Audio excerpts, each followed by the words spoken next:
어디에서든지 어느 자리에 있던지 오늘을 주신 분이 하나님인 것을 알고 우리의 삶을 온전히 하나님께 내어드리는 하루가 되시길 바랍니다. 다 함께 사도신경으로 우리의 신앙을 고백하겠습니다. 전능하사 천지를 만드신 하나님 아버지를 내가 믿사오며 그 외아들 우리 주 예수 그리스도를 믿사오니 이는 성령으로 잉태하사 동정녀 마리아에게 나시고 본디오 빌라도에게 고난을 받으사 십자가에 못 박혀 죽으시고 장사한 지 사흘 만에 죽은 자 가운데서 다시 살아나시며 하늘에 오르사 전능하신 하나님 우편에 앉아 계시다가 저리로서 산 자와 죽은 자를 심판하러 오시리라. 성령을 믿사오며 거룩한 공회와 성도가 서로 교통하는 것과 죄를 사하여 주시는 것과 몸이 다시 사는 것과 영원히 사는 것을 믿사옵나이다. 아멘.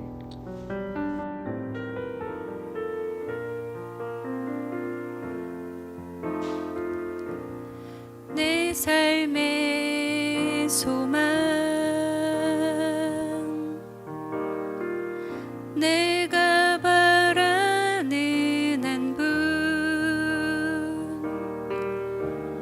예수 닮기를 내가 원하네.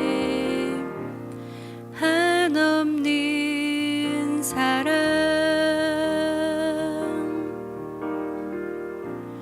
풍성한 긍휼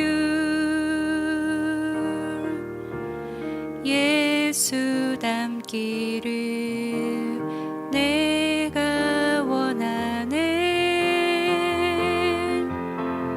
예수 닮기를 예수 보기를 예수만 높이길 내가 원하네. 내 평생 소원 예수 닮기를 예수만 닮기를 내가 원하네.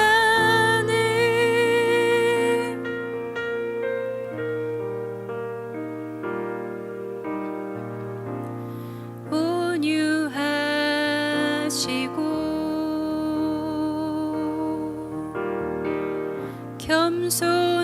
겸손하신 성품 예수 닮기를 내가 원하네. 자비하시고 위로자 되신 주 예수 닮기를 내가 원하네. 예수 닮기를 예수 보기를 예수만 높이길 내가 원하네. 내 평생 소원 예수 닮기를 예수만 닮기를 내가 원하네.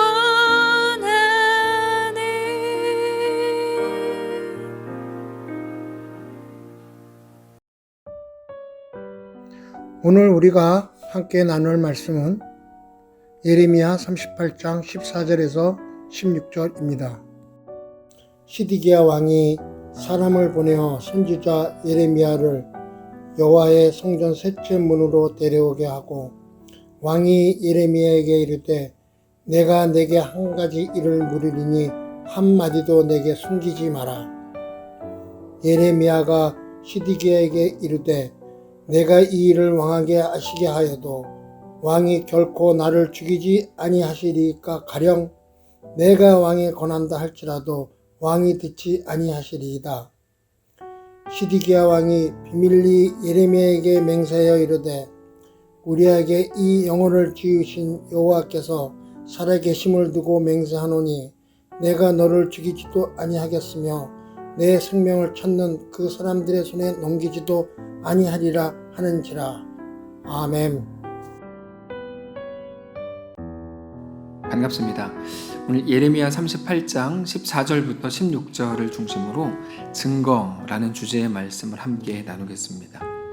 예레미야가 고관들에 의해서 붙들려 가서 거의 죽게 되었습니다.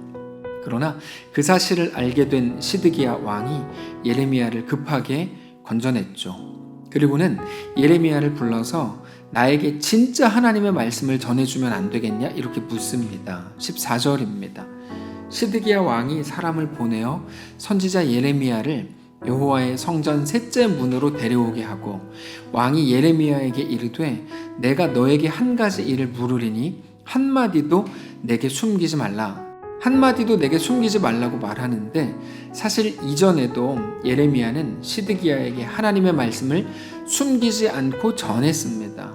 그러나 시드기야가 평안할 때는 하나님의 말씀을 듣지 않았죠.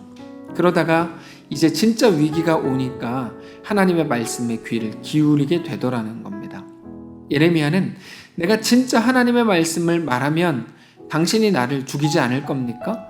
그리고 내 권면을 들어줄 겁니까? 이렇게 묻습니다. 15절입니다. 예레미야가 시드기야에게 이르되 내가 이 일을 왕에게 아시게 하여도 왕이 결코 나를 죽이지 아니하시리까?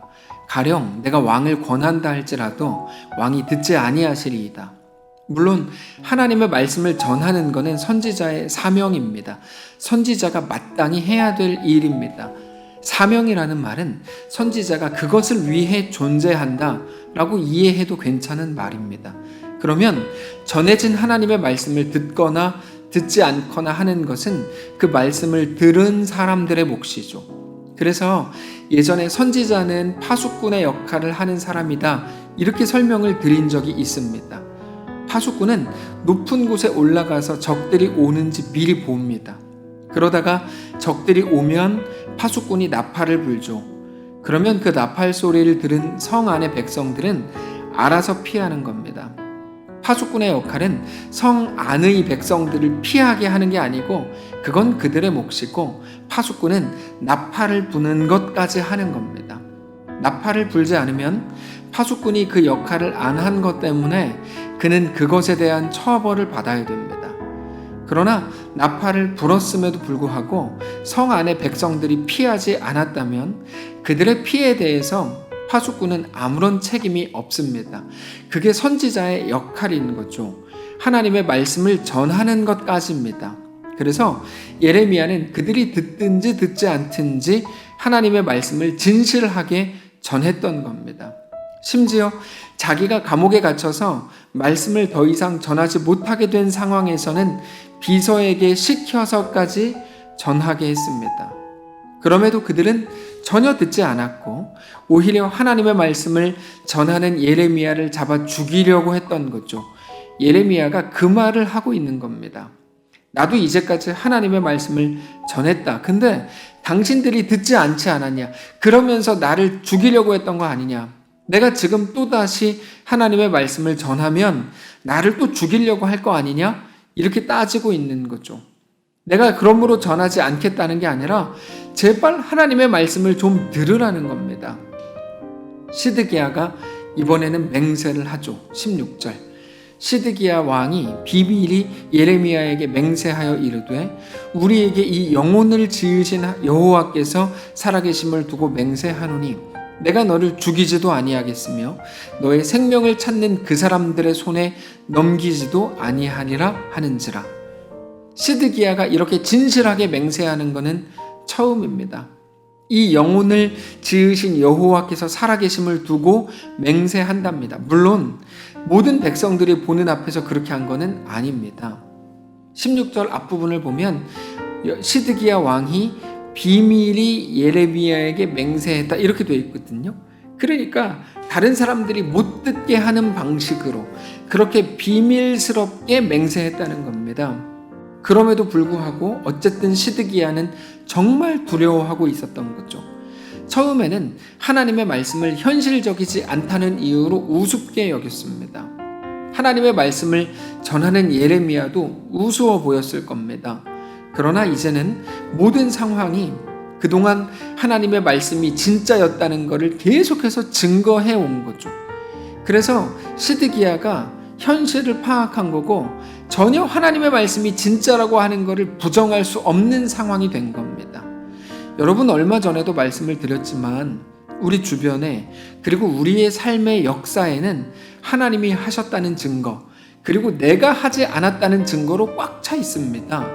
오늘 우리가 가지고 있는 모든 거는 다 하나님이 주신 거고, 그래서 하나님이 어떤 방식으로라도 다시 취하신다고 해도 거기에 대해서 누구도 뭐라고 할 수가 없습니다. 마치 욥의 고백과 같은 거죠. 주신 이도 하나님이시오, 취하신 이도 하나님이십니다. 우리의 삶이 정확히 그와 같습니다. 근데 아무 일도 없을 때는 우리가 그것을 잊어버리고 그것을 모르는 사람처럼 생각하고 행동합니다. 마치 모든 것, 자기가 가지고 있는 모든 게 마치 원래부터 자기의 것이었던 것처럼, 아니 혹은 자기의 노력의 결과인 것처럼, 자기가 기회를 잘 탄 것처럼, 자기가 열심히 해서 만들어낸 것처럼, 그렇게 자기가 모든 것을 만들어낸 것처럼 생각하고 말한다는 거죠. 그렇게 결정하고 그렇게 행동한다는 거야. 오늘 우리가 우리 삶의 모든 것이 하나님께로부터 왔고, 그래서 모든 것이 하나님이 주인이신 것을 오늘 평안한 오늘 알게 되시기를 주님 이름으로 축복합니다. 그러면 억울함이 사라집니다. 하나님이 하나님의 것을 취하시는 방법은 우리가 생각한 정당한 방법이 아닐 때가 더 많거든요. 근데 그런 하나님의 방식을 보면서 우리는 억울해해요. 근데 내 삶의 주인이 하나님이신 것을 알게 되면 하나님이 하나님의 것을 취하시는 우리 삶에 일어나는 모든 방식에 대해서 우리는 억울해하지 않을 수 있다는 말이죠. 어제도 말씀을 드렸지만 아브라함의 경우에는 말씀 한마디였어요. 이삭을 바쳐라. 그 말 한마디로 그냥 끝내버리셨어요. 그거에 대해서 아브라함이 억울할 수도 있었겠죠. 근데 억울해하지 않죠. 왜요? 하나님의 것이었으니까. 이삭은 처음부터 내게 아니었으니까. 다니엘의 경우에도 마찬가지입니다. 그가 기도한 것 때문에 다른 사람들이 다니엘을 고발하는 방식으로 모든 과정이 이루어지죠. 억울하지 않죠. 왜요? 그는 처음부터 고위 관리가 아니었어요. 그가 있었던 곳은 바벨론이었죠. 그는 포로였을 뿐입니다. 근데 하나님이 목적을 두고 그에게 그렇게 행하신 거죠. 그걸 알았기 때문에 그들의 말도 안 되는 방식, 그런 굉장히 억울할 수 있는 것 같은 환경 속에서도 억울해하지 않죠. 욥도 마찬가지입니다. 욥이 건강을 잃은 방식, 도둑과 강도가 빼앗는 방식으로 그는 모든 것을 잃었거든요. 예레미야도 하나님의 말씀을 전해서 자기들이 기분 나쁘다는 이유로, 말도 안 되는 이유로 생명을 잃게 된 상황까지 됐죠. 그러나 예레미야는 억울할 게 없죠. 모든 것이 하나님의 것이었기 때문입니다. 여러분, 어떤 방식으로 우리의 것을 잃게 됐는지가 중요한 게 아닙니다. 뭐가 중요합니까? 주신 이도 하나님이시고 취하시는 분도 하나님이시라면 우리의 모든 것이 하나님의 것이기 때문에 하나님이 하나님의 원하시는 대로 부리십시오, 그렇게 쓰십시오라고 고백해야 될 뿐입니다. 이게 세상과의 다름이죠. 세상은 여러 가지를 가지고 다 따지죠. 네, 그러나 우리는 따질 게 없습니다. 왜요? 처음부터 하나님의 것이었거든요. 다만 어떤 일들 속에서도 오직 하나님만 나의 주인입니다. 그 고백을 해야 될 뿐입니다. 시드기야는 자기 앞에 일어나는 모든 상황을 보면서 그것을 이제야 깨닫습니다. 그래서 예레미야에게 다시 한번 하나님의 말씀 전해주기를 바랬던 겁니다. 사랑하는 성도 여러분, 오늘 우리도 마찬가지입니다. 우리의 모든 삶은 하나님이 주신 겁니다. 하나님이 주셨다는 말은 그러므로 너 감사해라, 너 감사 잊지 마라, 이런 의미가 아닙니다. 너 가진 것 잘 지켜라, 이런 말도 아닙니다. 모든 것을 하나님이 주셨다는 말은 하나님이 그러므로 하나님의 목적을 두고 우리의 것들을 얼마든지 취하실 수 있다, 얼마든지 쓰실 수 있다라는 말입니다. 그리고 그 말은 우리가 지금 가지고 있는 모든 걸 잃어버린다고 해도 그건 전혀 억울한 게 아니라는 말이죠.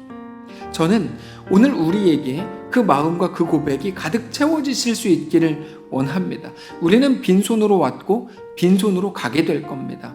그 말은 그럼에도 하나님이 우리의 주인이신 것, 우리가 하나님의 자녀인 것을 알게 됐다면 그거야말로 얼마나 감사한 일인지에 대해서 말씀을 드리는 것이고, 동시에 그러므로 우리가 억울해할 일이 하나도 없다는 것을 말씀드리는 겁니다.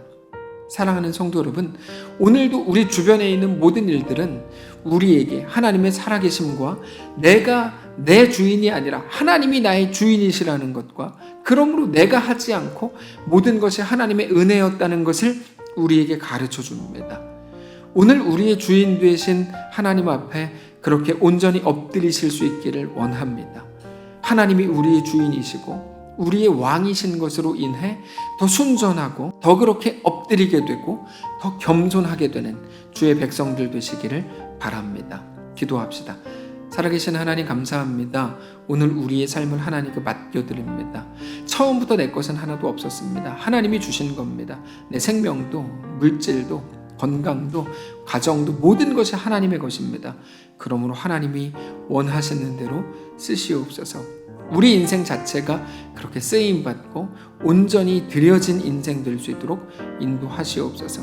우리 삶에 일어나는 모든 상황들로 인하여 내가 하지 않았다, 하나님이 하셨다, 하나님의 은혜다, 그 증거들이 꽉 차 있음을 깨닫게 하시고, 오늘 우리가 살아가는 모든 하루의 시간 속에서 그 고백이 동일하게 고백되도록 축복하시옵소서. 감사드리며 살아계신 예수님의 이름으로 기도합니다. 아멘.